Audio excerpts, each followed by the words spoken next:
Over 1,600 men thought they had fallen in love with the woman of their dreams. They were wrong. And what happened next? Destroyed lives, exposed secrets, and ended in court. This is not fiction. This story happened just days ago. If you were a lonely man scrolling through Instagram late at night, she might have looked like a dream. Her name was Lola Monroe. She had big, almond eyes framed by flawless lashes, lips that curled into a mischievous smile, and a way of looking into the camera that felt like she was looking right through you. Her bio was short but magnetic. Old soul, soft heart, looking for something real in a world that's anything but. And then there was the voice. Smooth, sultry, comforting. She didn't speak often on video calls, but when she did, men listened. She asked questions no one else did. Do you ever feel invisible? Have you ever wanted someone to just sit with you, quietly, without trying to fix you? She never pushed for sex. She never sent nudes. She didn't need to. What she offered was rarer than flesh. She offered understanding. And for thousands of men, young, old, straight, confused, broken, proud, that was enough. It started with a message. Simple, casual, familiar. I saw your comment on that post. You seem different. In a good way. Most ignored it. Some blocked. But the ones who replied, those who paused, curious, maybe even flattered, were the ones who ended up in her web. Lola didn't rush. She would talk for days, sometimes weeks. She'd ask about your day, your dreams, your failures. She'd laugh at your jokes, even the bad ones. She made you feel like you mattered, like someone finally saw the parts of you everyone else overlooked. And when the timing felt right, she'd drop it casually. I don't normally meet people, but something about you feels safe. It wasn't a trap. Not yet. What followed felt like magic. Men who had spent years feeling unlovable, unsexy, undesirable, suddenly found themselves wanted. Not for their money, not for their status, but for their words, their minds, their loneliness. Lola never asked them to meet. She simply said, if you're ever in Atlanta, I'd love to share a glass of wine and a quiet playlist with you. And they came. From Alabama, Kentucky, Florida, and beyond. They showed up. Some with flowers, some with trembling hands, all with hope. What they didn't know, what none of them could have imagined, was that Lola Monroe didn't exist. Not really. Behind the soft lighting and smoky jazz playlists, behind the silk robe and practiced smile, behind the carefully curated Instagram posts and feminine whispers, was a 47-year-old man named Ezekiel Monroe. And over the span of 6 years, he would lure more than 1,600 men into his apartment, each one believing they were meeting the woman of their dreams. Each one walking in with desire and walking out with something they couldn't explain. Some felt euphoric, some confused. A few came back again and again. And all of it, every second, was recorded. But that part of the story would come later. For now, all the world knew was Lola. Mysterious, elegant, real enough to fall in love with. Real enough to give everything to. Real enough to die for. Would you have fallen for her? Would you have clicked accept? Would you have replied, late at night, with your guard down and your heart open? Because if you had, you wouldn't be alone. In fact, you'd be one of 1,651 others. And for Ezekiel Monroe, that number wasn't shameful. It was a legacy. Ezekiel Monroe hadn't always been invisible. Once upon a time, he stood under the bright lights of a downtown theater, wearing eyeliner and speaking Shakespeare like it was gospel. In his 20s, he was captivating on stage, not beautiful but compelling. The kind of actor who could make you believe, for a fleeting moment, that he was anyone. That's where it started. The idea that being believed was power. But the applause faded. The gigs dried up. And Ezekiel, now pushing 50, found himself alone in a one-bedroom apartment in the outskirts of Atlanta, surviving off disability checks and an old inheritance. The mirrors that once reflected his potential now reflected a man most people wouldn't look at twice. But Ezekiel wasn't done performing. Not yet. He transformed the spare bedroom into a studio. Blackout curtains, ring lights, a vanity mirror surrounded by bulb lights. On the desk, a rainbow of wigs, high-end makeup palettes, silk robes, fake nails, padded bras, and a perfume bottle labeled Lola's scent that he sprayed on the bedsheets before every visit. He spent hours perfecting the illusion. The eyeliner had to be just right. The lip liner soft but sharp. The voice? Practiced for months until it slid like honey over the tongue. Delicate, deliberate, dangerously believable. But what made Lola so convincing wasn't just the costume. It was how Ezekiel listened. He knew how to read pain. He knew what to say to a divorced father, an exhausted pastor, a closeted high school teacher who whispered, "I've never done anything like this before." He knew how to cry at the right moment, to smile through the screen, to make men feel like they had finally found a sanctuary, a woman who saw them not as wallets or warriors, but as fragile, craving beings. He wasn't catfishing. He was crafting. Every interaction was a scene. Every message, a script. And Ezekiel? He was the director, the actress, the editor, and the audience. When a man finally said he was coming to visit, Ezekiel prepared like it was opening night. Lighting dimmed, music low, scented candles flickering, a glass of wine already poured. He wore a silk robe over padded lingerie, legs crossed on a velvet chaise, long curls framing his face. He never turned on the main light. Shadows were his ally. Most men didn't question anything. Some never even asked for a kiss. They just wanted to be held, to feel a body beside them, to lose themselves. And if, in the dark, they noticed something different, a slight roughness in the voice, the strength of a grip, they said nothing, because for some reason, they didn't want the illusion to end. What shocked investigators later wasn't that Ezekiel had fooled so many men. It was that so many of them had known the truth and stayed anyway. Some came back. Some left money. Some said, in soft, broken voices, "I don't care who you are. Just don't stop looking at me like that." And Ezekiel never did. He looked at every one of them like they were precious. Wanted. Understood. Then, when they left, he would walk into his recording room, label the footage, and write in his journal. Hashtag 687, Mark S. 42 divorced. Said he hasn't been touched in 3 years. Cried in my arms. Asked if I was real. I told him yes. He believed me. He didn't see it as a crime. He saw it as art. Connection. A spiritual experience. He wasn't using them. They were using him for healing, release, freedom. And they always left with more than they came with. But something darker was brewing underneath that polished mask. Because Ezekiel didn't just need them to come. He needed them to never forget. That's why he filmed it all. Every sigh, every kiss, every whispered confession in the dark. And somewhere along the way, Ezekiel stopped being Ezekiel. He became Lola, not just on screen, but in spirit. Lola was loved. Lola was worshipped. Lola was needed. And Ezekiel? He vanished behind the filter. There wasn't a type. They came in all forms. Lawyers, janitors, Uber drivers, surgeons, substitute teachers, seminary graduates, and ex-cons. Some arrived in press suits.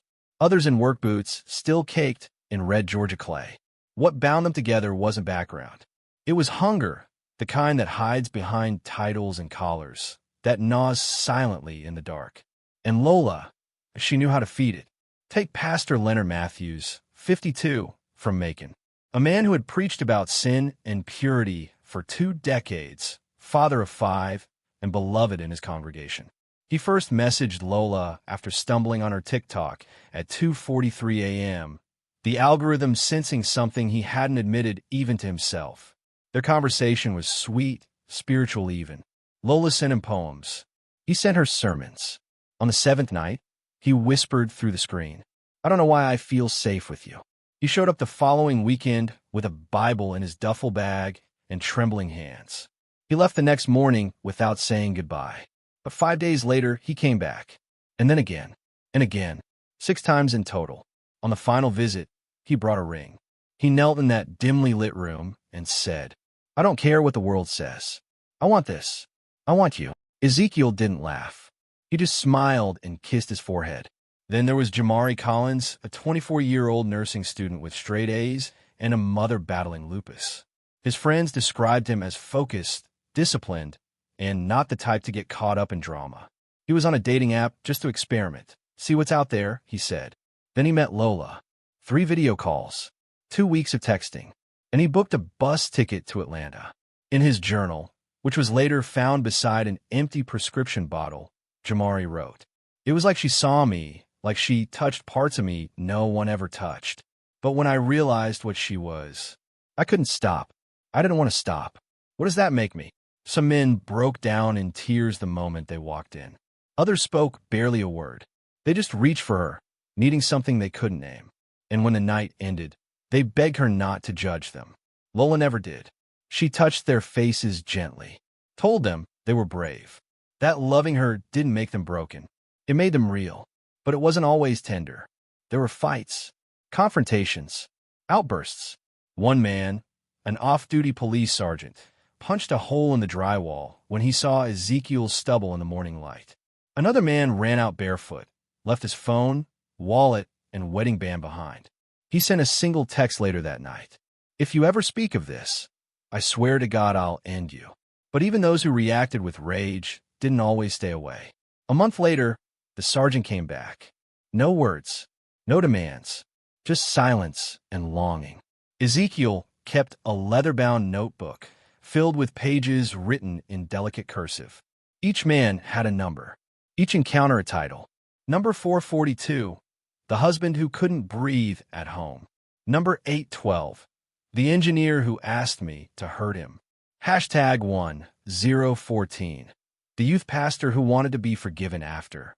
And beside every name, a date, a scent used, a playlist chosen. Some notes had lipstick kisses pressed between the pages. These weren't trophies. They were testimonies. To Ezekiel, these weren't victims. They were pilgrims, men who had wandered into his temple seeking something sacred, even if it came wrapped in illusion. What terrified investigators later wasn't just the number, 1,651. It was the fact that hundreds of them knew, halfway through or even before, that something didn't feel right, but chose to stay, chose to return. Some called it curiosity, some weakness, but others, when interviewed behind closed doors, said quietly, "It was the only time I felt whole." In a world screaming about identity, masculinity, pride, and shame, Lola offered a quiet place to collapse. No questions, no names, no labels, just warmth, shadows, and soft lies. And for more than 1,600 men, that was enough. It was never just about the night. For Ezekiel Monroe, the real pleasure came after, when the door closed, when the echo of footsteps down the hallway faded, when the scent of sweat and perfume still lingered in the sheets. That was when he turned on the lamp, changed back into his usual clothes, and sat down in his sanctuary. Room 2B, a converted walk-in closet, soundproofed with old theater curtains and foam panels from Amazon. On the wall, a whiteboard scribbled with dates, initials, and reference codes. Below it, rows of labeled external hard drives, 51 in total, sat stacked like trophies. The drawer beside them held spiral notebooks, each one filled with careful handwriting. Not obsessive, not frantic, no, methodical, almost tender. Hashtag 0294, Jonathan F., 39, divorced. Smelled like cinnamon gum. Call me baby girl even after he knew. Asked me to call him daddy. Cried when I said he was brave. He recorded every encounter, every single one. Hidden cameras placed in the corners of the room, behind the mirror, beneath a fake smoke detector, inside a candle jar. The angles were perfect, lighting dim enough to keep his face in shadows, but bright enough to capture everything else. Every moan, every whisper, every moment of hesitation and surrender.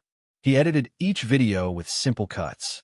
No effects, no overlays, just raw, unfiltered footage. Some lasted 5 minutes, others nearly 2 hours. The longest, hashtag 1116, a high school principal, was 3 hours and 27 minutes long and ended with the man holding Lola's hands and sobbing. "Please don't forget me." Ezekiel watched them again and again. Sometimes he lit candles. Sometimes he took notes. Sometimes he cried too. To him, these weren't sex tapes. They were proof that men could love him, even if it was through a lie. Proof that power didn't need muscles or money. It just needed the right kind of silence. He never posted them, never sold them. They were sacred, private scripture. But he backed them up twice, once to a cloud server under the name Yell Archive, and once to an encrypted SSD hidden in a hollowed-out Bible. Yes, a Bible, because to Ezekiel, what he did was spiritual. He believed he had tapped into something divine, a place where shame and desire collided and collapsed, a space where men could finally admit what the world had never let them say aloud. Each file had a name: the cop who cried, the deacon who stayed for breakfast, the CEO who asked for a dress, the teen who said he wanted to feel real, the Marine who didn't speak a word, the homeless man who said thank you, the husband who asked me to delete it. He didn't. He organized them by theme, by tone, even by scent: lavender, tobacco, sandalwood, sweat. He had a playlist for each type: jazz for the romantics, ambient tones for the sad ones, slow R&B for the ones who were angry at themselves. This wasn't chaos. This was ritual.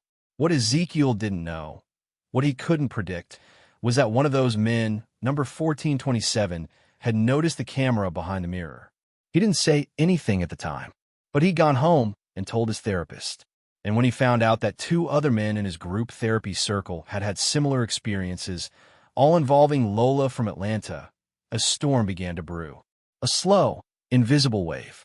One that would soon come crashing through the walls of room 2B. But for now, Ezekiel sat in the blue glow of the screen, replaying a moment from number 0902, a retired judge in his 60s, kneeling beside the bed, whispering, "I know who you are, and I don't care. Just let me stay in this lie a little longer." Ezekiel smiled, pressed pause, then reached for his pen and wrote. They never came for sex. They came to feel seen. I am not the villain. I am the mirror. It started with a prayer that went unanswered. Pastor Leonard Matthews didn't show up for Sunday service. His congregation waited for 20 minutes before the deacon stepped up. The choir sang through tight throats. The pulpit sat empty. He was found the next morning by his wife, hanging from the rafter in the attic, still wearing the shirt he'd ironed for church. No note, no explanation. But his phone, left neatly on his nightstand, contained a single, saved conversation under the name Lola Dizzy and dozens of voice memos that no one in the family could bring themselves to listen to. A few weeks later, a 26-year-old Atlanta police officer, Daniel Keene, failed to report for duty. His body was discovered in his parked car under a freeway overpass, service weapon still warm. On the dashboard sat a printed photo of a woman, smiling softly in dim candlelight. The photo didn't match any known identity. It would later be revealed that Daniel had reached out to Lola only once more after their night together. She hadn't replied. His final message was 3 words long. "I'm not okay." The third broke the silence. Jamari Collins. Young, brilliant, future nurse, mama's pride and joy. His roommate found him face down in the bathtub, an empty pill bottle on the floor, and a notebook open to a page written in shaking, desperate lines. It wasn't the lie that broke me. It was how good it felt to live inside it. Just for one night. Next to it, a Polaroid, blurry warm, Lola's face resting against his chest. A moment of joy, frozen in time, manufactured, yes, but real to him. The city tried not to connect the dots. Different men, different worlds, different wounds. But patterns leave blood trails, and someone had started following them. A private investigator hired by Jamari's mother found strange similarities. 3 different men, all dead within 6 months. All had erased large chunks of browsing history. All had transferred small amounts of money to an untraceable Venmo account labeled Art Session. And all had text logs with the same name, Lola. The dam finally broke when Jamari's therapist stepped forward. She'd seen too many men, different names, different backgrounds, describe the same woman. Same voice, same apartment, same ending, confusion, obsession, shame. One of them, number 1427, had even remembered seeing a blinking red light behind the mirror during their encounter. From there, the dots became lines. A subpoena, a data dump, and then a search warrant. On a rainy Thursday morning, a task force arrived at Ezekiel Monroe's apartment. The door was unlocked. The smell of jasmine incense still lingered in the air. The bedsheets were unmade. A jazz playlist was still looping softly from a Bluetooth speaker in the corner. And in room 2B, they found it all. The whiteboard, the drives, the cameras, the wigs, the robes, the handwritten journals, and most damning of all, 1,651 video files, each one meticulously labeled, each one cataloging not just sex but souls. News of the investigation spread like wildfire.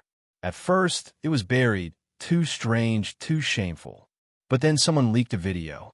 Just a few seconds. Just enough. A man crying softly in Lola's arms. His face pixelated. Her face lit only by candlelight. Voice whispering, "You're safe here. No one will ever know." The internet exploded. What followed was chaos. Men came forward, dozens at first, then hundreds. Some to press charges. Some to deny everything. Some to confess that they hadn't stopped thinking about her since. Social media divided into war zones. Was Ezekiel a predator? A con man? A symptom of something deeper nobody wanted to name? One post went viral. If 1,600 men slept with a man thinking he was a woman, and many knew halfway through, what does that say about masculinity in America? No one had a good answer. But 3 graves now existed because of one man's lie. And for the families left behind, no debate could soften the silence that lingered at the dinner table, in the pew, in the bathroom mirror. Back at the jail, Ezekiel sat in an orange jumpsuit, hands folded neatly in his lap. When asked by a detective if he felt any remorse, he replied, "They didn't come for truth. They came to be loved. I just gave them what they were already begging for." The knock on the door was soft. Not the kind that said police. Not the kind that said run. It was the kind Ezekiel Monroe had heard hundreds of times before from the mouths of men with flowers, trembling hands, and hearts cracking open. But when he opened the door on that Thursday morning, there was no stranger blushing behind a hoodie. There were 5 federal agents in plain clothes, and a warrant. Inside the apartment, the scent of warm vanilla still lingered in the air. A record spun slowly on the player. Nina Simone, singing softly about being young, gifted, and black. Ezekiel didn't resist, didn't scream, didn't blink. He simply stepped back, tugged the silk robe tighter around his chest, and said, "You should take your shoes off. The carpet stains easily." They found everything. The wigs, the robes, the padded bras and scented oils. The hidden cameras, still warm. The cloud server open on the laptop. The video folders neatly arranged by year, region, and mood. Lonely Men, 2017 to 2021. First-timers, touch gentle. Pastors and leaders, handle with care. A hard drive labeled 1,651, complete, sat on the desk like a final chapter waiting to be read. It would take weeks to process, months to even scratch the surface. But the real damage came much faster. The leak happened 2 days later. No one knows who did it. Maybe a disgruntled officer. Maybe a journalist's source. Maybe someone who couldn't bear the silence any longer. But suddenly, Twitter and Reddit were flooded with names, screenshots, thumbnails, faces blurred, but too many details left intact. A married state senator. A community college basketball coach. A Catholic youth pastor. A family man who had once delivered a TED Talk on integrity. People recognized voices, body types, tattoos, scars. Some quit their jobs overnight. Some disappeared from public view. At least one more man took his life. His wife found him after receiving a video link from an anonymous email titled, "Ask him about Lola." The media went into a frenzy.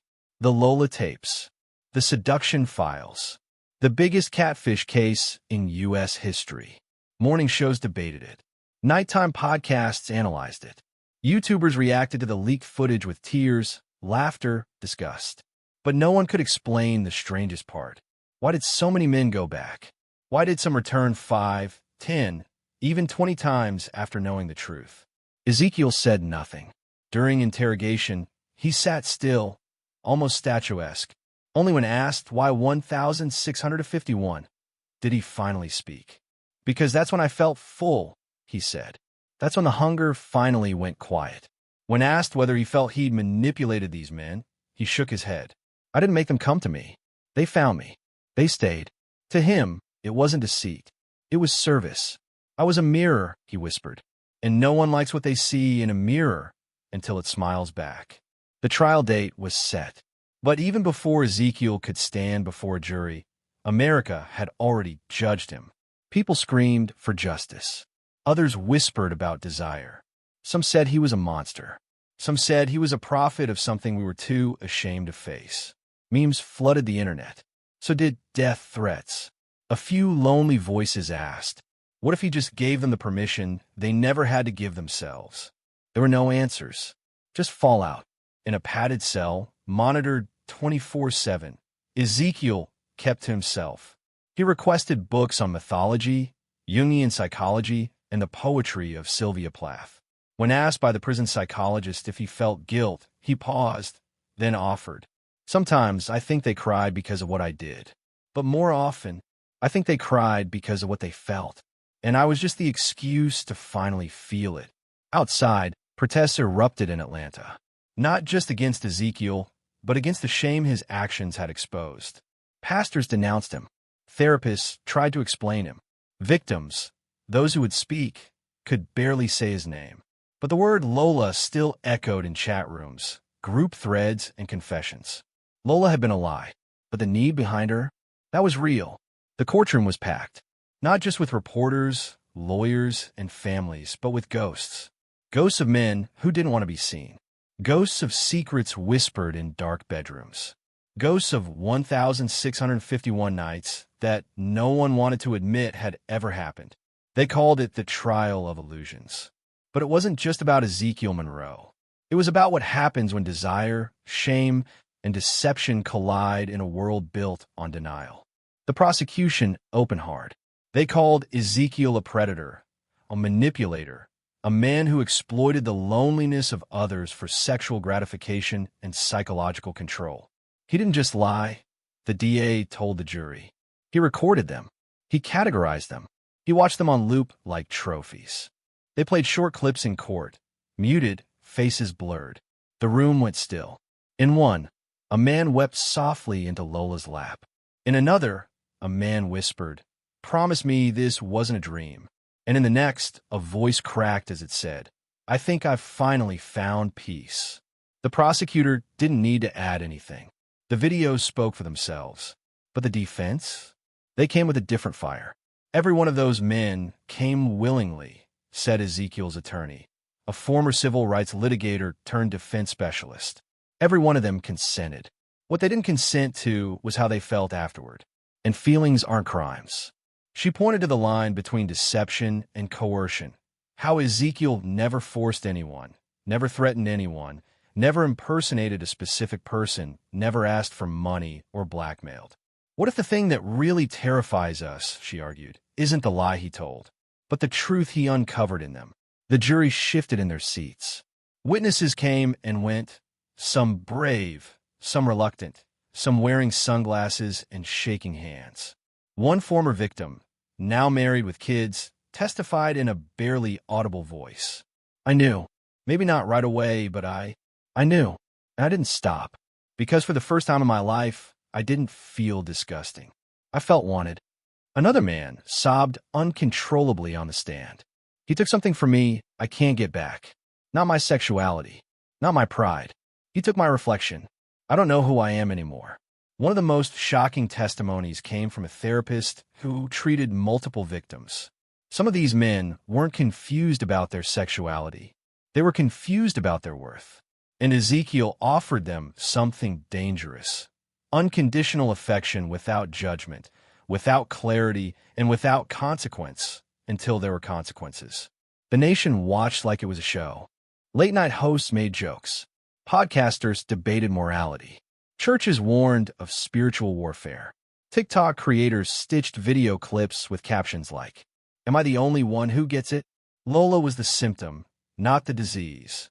Some said Ezekiel should be locked away forever. Others said he should be studied. A few, quietly, said they envied him. In closing arguments, the prosecutor delivered the gut punch. Mr. Monroe built a world where men could lie to themselves. And when the lie ended, He left them alone in the rubble. That is not art. That is not therapy. That is cruelty disguised as intimacy. The defense said nothing in rebuttal. It didn't need to. Ezekiel had already said it all, months ago, in his written statement to the court. I never asked to be trusted. I only asked to be believed. And isn't that what everyone wants in the end? After 3 days of deliberation, the jury returned. Guilty on 19 counts of unlawful surveillance. Guilty on 12 counts of fraudulent sexual misrepresentation. Guilty on 3 counts of criminally negligent emotional harm. Not guilty on rape. Not guilty on coercion. He was sentenced to 96 years without parole. When a judge asked if he had anything to say before sentencing, Ezekiel stood tall in his orange jumpsuit, looked directly at the gallery, and said, I never pretended to be what they wanted. I just let them believe they were finally loved. And for a moment, they were. Then he turned, hands shackled, and walked out. The world moved on. Or at least it tried. News outlets found new stories. TikTok trended something else. The Lola tapes, hashtag faded beneath newer, flashier scandals. But for the men who'd crossed that threshold, for the more than 1,600 souls who once believed in a woman who never existed, moving on was never simple. Some tried to forget. They deleted their accounts, changed cities, stopped dating, started therapy. The birth of the lie. Ezekiel Monroe was born in 1974 in Savannah, Georgia. His mother, Eloise, named him after the prophet. His father, Darnell, didn't show up until Ezekiel was almost 3 and didn't stay past 6. Ezekiel learned early that men disappear and women endure. Eloise worked at a beauty salon, 12 hours a day, 6 days a week. She smelled like heat-pressed hair and lavender lotion. Every Sunday, she'd paint her lips crimson and say, There's power in how people see you, baby. Ezekiel watched her carefully. How she tilted her chin, just so, when she wanted something. How she turned sadness into perfume and lipstick and music. She didn't tell him how to survive. She showed him. But the world outside her arms was cruel. By age 10, Ezekiel had been called every name a boy shouldn't hear. Sissy. Weird. Freak. Too soft for the playground. Too quiet for the locker room. Too strange for the church choir. Though he sang like honey melting on a summer stove. He started acting in middle school. A teacher noticed the way he could cry on cue. By 14, he played Juliet in an all-boys adaptation of Romeo and Juliet. He felt more himself in a dress than he ever did in gym shorts. Ezekiel didn't think of it as performance. He thought of it as freedom, brief, bright, and untouchable. But freedom doesn't last in small towns. His junior year, a group of older boys cornered him behind the school. They didn't say much. Just shoved, spit, laughed. One of them whispered, Maybe we'll come find you dressed up next time. Bet you'd like that. Ezekiel didn't go back to school for a month. His mother never asked why.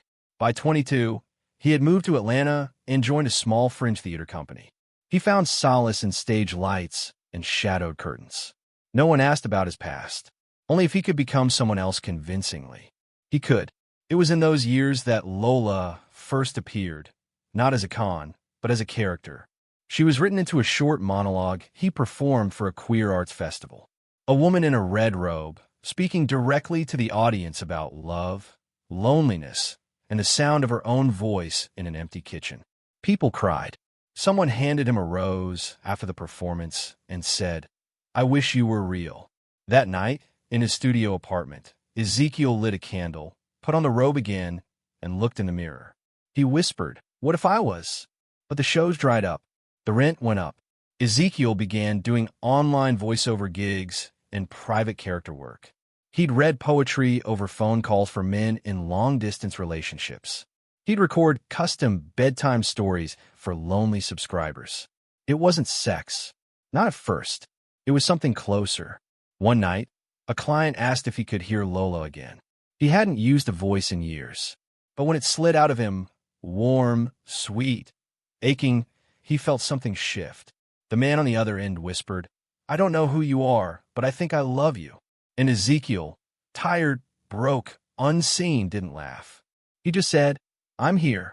That call lasted 93 minutes. He never forgot the man's name, Victor, or the sound of him crying at the end. That was when Ezekiel began to understand. It wasn't about seduction. It was about permission. Permission to want, to be weak, to stop performing masculinity long enough to breathe. He started writing again, scripts, poems, journal entries. Lola's voice bled into everything. Her presence softened the room. When Ezekiel sat alone in silence, it was her hand he imagined resting on his shoulder. He built the illusion slowly, not with deceit, with care, because if he was going to become the person others needed to feel safe, to feel seen, he couldn't rush it. He had to believe it too, and he did. Eventually, he stopped pretending to be Lola. He became her, not in body, but in essence. The softest part of him, finally unashamed. Years later, when the trial was over and the world had judged him, a court psychologist asked, "When did you stop being Ezekiel?" He smiled sadly. "I didn't stop. I just stopped matching." One former victim, now a school principal, said in a podcast interview under a pseudonym, "I don't think I was ever gay. I don't think I was ever straight either. I just wanted someone to touch me like they meant it." Lola did. Some try to make sense of it. A memoir was self-published. After Lola, Shame, Desire, and the Mirror. A college course at NYU added the case to its syllabus on modern deception and identity. A documentary, The Woman Who Never Was, won Best Short Feature at Tribeca. The world didn't know how to sit still with the aftermath. So it moved. Fast. Churches scrambled first. One Atlanta megachurch issued a statement condemning perversions of identity, while quietly dismissing 3 pastors from their staff for unexplained violations of conduct. In North Carolina, a youth ministry was disbanded overnight after one of its leaders appeared, blurred but unmistakable, in a leaked clip titled "The Pastor Who Came Back."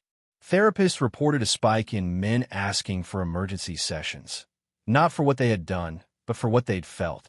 A licensed counselor in Chicago told NPR, "I've had 7 new clients this month, all of them men, all of them ashamed, not of being deceived, but of how much they wanted to believe." In Los Angeles, a queer art collective held an exhibit titled "Her Name Was Lola," a series of dimly lit photos with audio from anonymous voicemails left by former pilgrims, looped over soft jazz. The opening night drew protesters. In New York, a public ethics professor was fired for writing an op-ed defending Ezekiel's sacred space of delusion as a mirror held up to a morally rigid society. The piece went viral. So did the outrage. But outside the headlines, quieter shifts happened. A school board in Mississippi quietly accepted the resignation of a beloved principal. A state senator in Arizona disappeared from public life and resurfaced months later under a new name. In rural Alabama, a father of 4 checked himself into inpatient psychiatric care after telling his wife, "I think I left a part of me in that room, and I don't know how to bring it back." Meanwhile, TikTok turned it all into theater.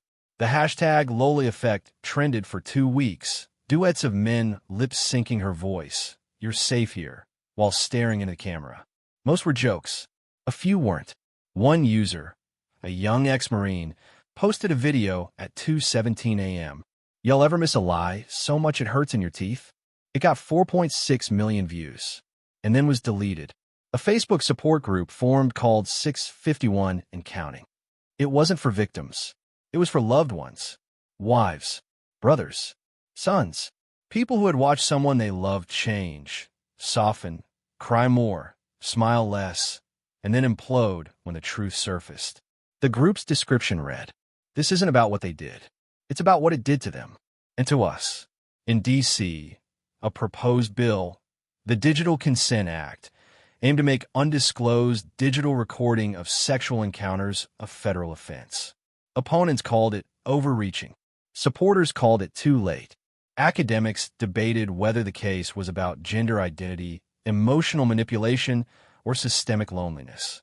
A Harvard panel argued that Ezekiel had committed a uniquely modern crime, made possible by digital intimacy and psychological precision. A Columbia lecturer disagreed. It wasn't a crime of technology. It was a crime of timing. He arrived when men were starving for softness. Even religion couldn't escape unscathed.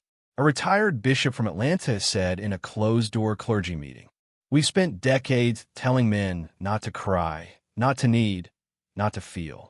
And then we wonder why they crawl into the arms of a ghost in silk and call it salvation." Some tried to twist the story into warnings, others into weapons, but most didn't know what to do with it, because it didn't fit. Not neatly, not cleanly.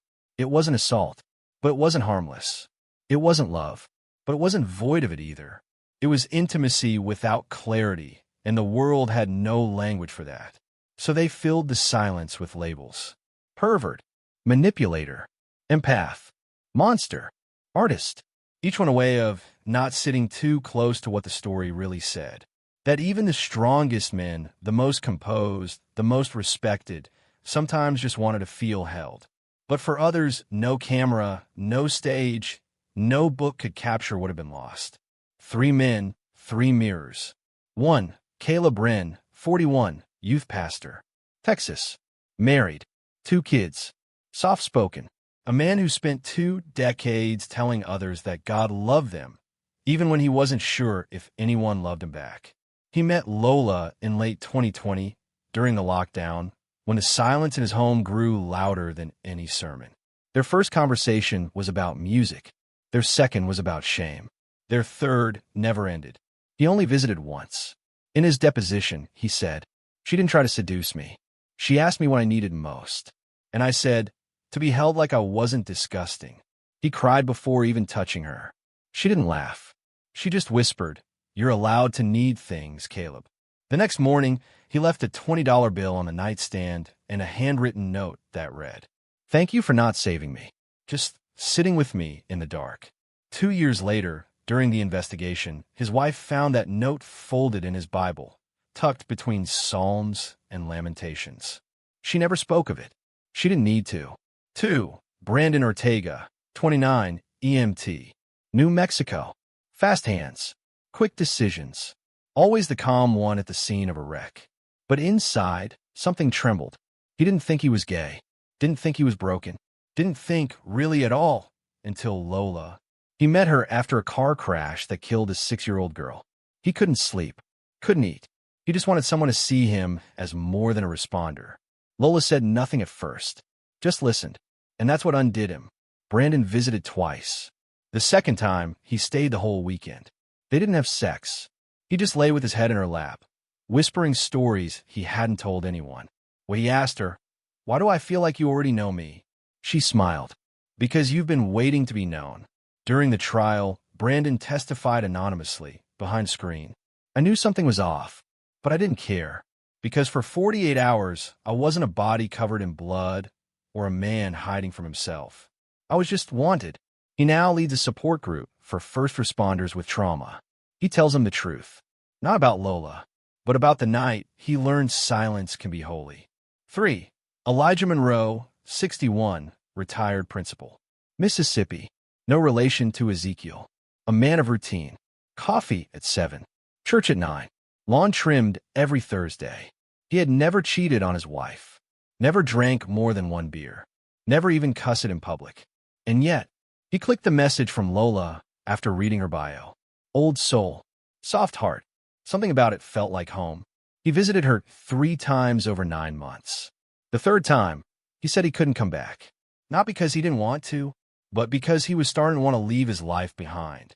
When the news broke, he nearly collapsed in his driveway. His wife never found out. His church asked him to step down for health reasons.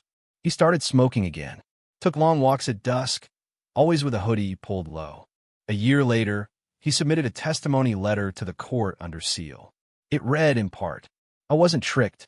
I was chosen. That's what scared me. Not that she was a lie, but that the lie saw me more clearly than the truth ever did." He ended it with, "If this makes me a fool, then at least I was a loved fool, if only in shadow." They weren't the only ones. Others sent anonymous emails. Some wrote poetry. A few simply left voice messages on the therapist's hotline, breathing heavy into the silence before hanging up. What connected them wasn't shame. It was longing. Longing for a voice that called them beautiful without asking them to prove it. Longing for a hand that didn't flinch. Longing to be held. Not because they were strong, but precisely because they weren't. And in Lola's room, under low light and soft jazz, that longing became real, if only for a night. One man, now in his 70s, sent a letter to the court. I never told my wife. I never told my priest. But Lola made me feel human. I don't know if that makes me broken or just honest. Either way, I've been crying in the shower for months. And not one person's asked me why. And Ezekiel? He's still in prison. Cell Block E, Unit 7. He spends most of his days in silence. He rarely speaks to guards, never joins the chapel group, and only reads when no one is watching. But prison wasn't the silence Ezekiel had imagined. It breathed, pulsed, whispered. In the dark corners of Cell Block E, stories clung to the walls like mildew. Guards passed without eye contact. Inmates stared too long, or not at all. At first, no one touched him. Not out of fear, out of confusion. He was the man from the news. The one who'd made men cry. The one who wore lace and whispered like a ghost and made preachers break their vows.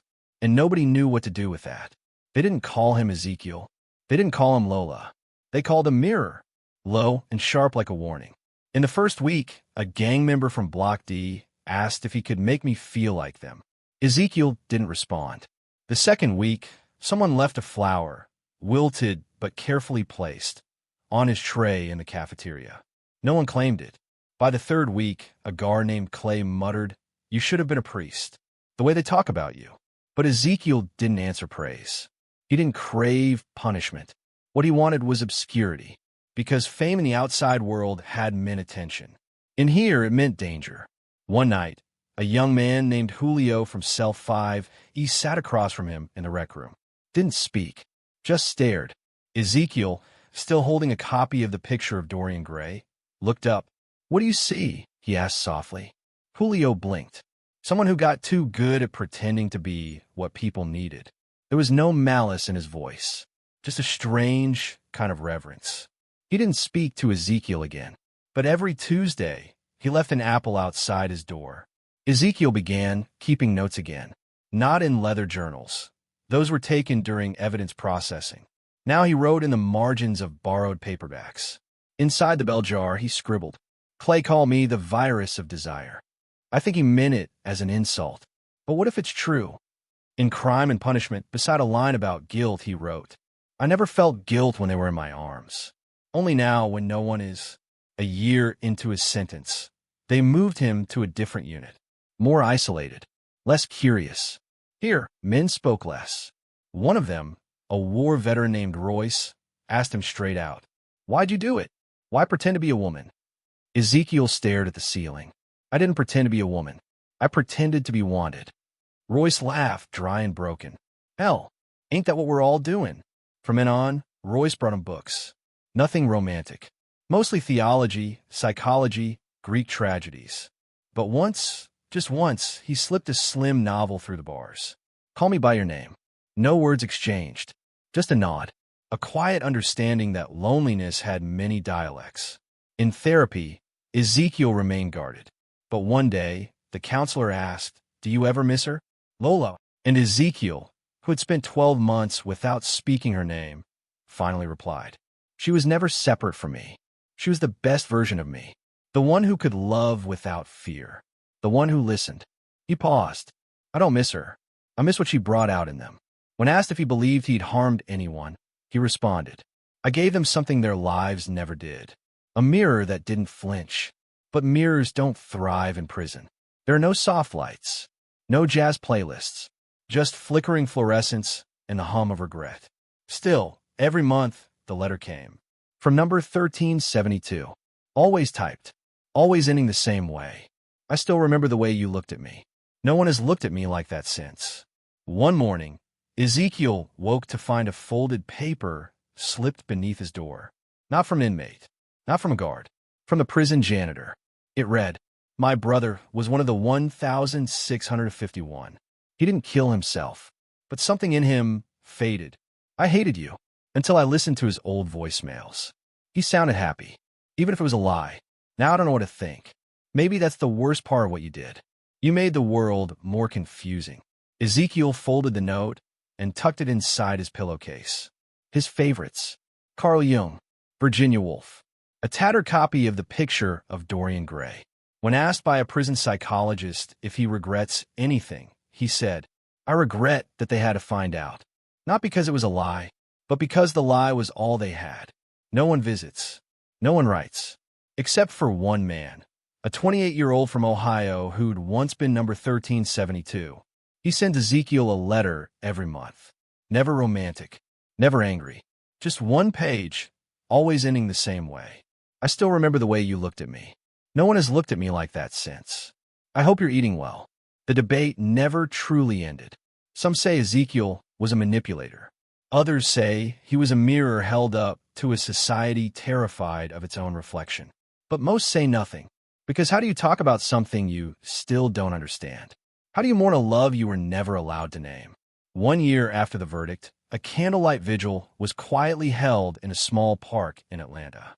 Not for Ezekiel, not for justice, for the 3 who died, for the ones who came back, for the ones still haunted by a voice in the dark whispering, "You're safe here." No names were spoken, no cameras allowed, just 37 men standing in silence, holding candles and secrets. One of them whispered, "We were never victims. We were just lonely." Another added, and he knew, this story should have ended differently, with an apology, with healing, with answers. But sometimes, the most powerful stories don't end at all. They echo in the quiet shame of a husband, in the silence of a therapist's waiting room, in the late-night login to an old account you swore you deleted, and in the memory of a woman who never was, but for a moment, felt more real than anyone else ever had.